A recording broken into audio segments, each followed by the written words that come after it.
Assalamu alaikum YouTube көрүүчүлөр, жылкы сүйүүчүлөр. Туугандар, ушул Алай деген өспүрүм бар экен. Ушу сатылат экен туугандар. 1,5 жашта экен. Карагыла, элитный жылкы. Яка бастырыңчы. Жашы 1,5 жашта экен туугандар болгону.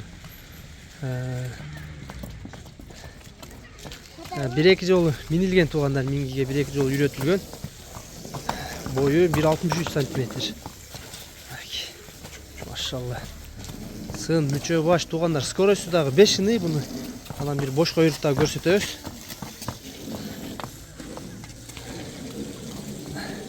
Жылкынын Кудай кааласа мына өтө жакшыларынан туугандар. Өспүрүм болгону 1,5 жашта. Карагыла, бойдун бийиктиги аябай чоң.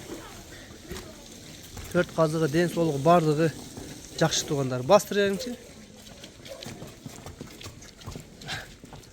Буту колдун узундуктары, моюнун узундуктары аябай сонун. Азыр маалыматты да эзинен сурап беребиз бир-бир. Бул өспүрүңүз боюнча өзүңүз да бир маалымат берип койбойсузбу? Кулун кезинден бери өзүм кармап атам. 1,5 жашта жашы.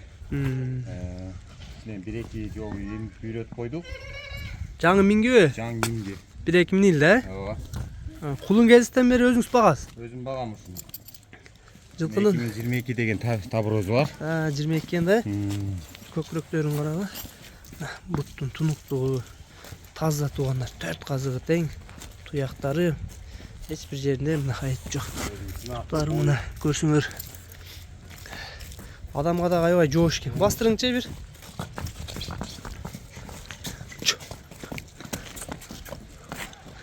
Мо жетелеп аткан акенна бою туугандар чоң. Өзүңүздүн боюңуз канча эле? 1,83. 1,83. Баягы жылкы жанында баягы болушу мүмкүн да. Жаңы эле жетелеп баягы бир ченеп чыктык, а? Ооба. Эми өспүрүмдүн баазын канча дейсиз? Баазын $6,500 деп атам. 6,500, а? Түшкүйлөр болот. Кем болобу? Кем болот, конечно. Коңшу өлкөлөргө чыгарып берүү мүмкүнчүлүгү бар, а? Жолу бар анын. Чыгарып беребиз. Жана бар. 6,500 кем бар экен туугандар. Полторашка бою 1,60. Кимге жаккан болсо туугандарына келечекте чоң ат болушун, ушундай чоң өспүрүмдөрдү издеп жүргөндөр болсо, мына номерлерди жазып калтырабыз. Номерлерге байланышка чыксаңар болот.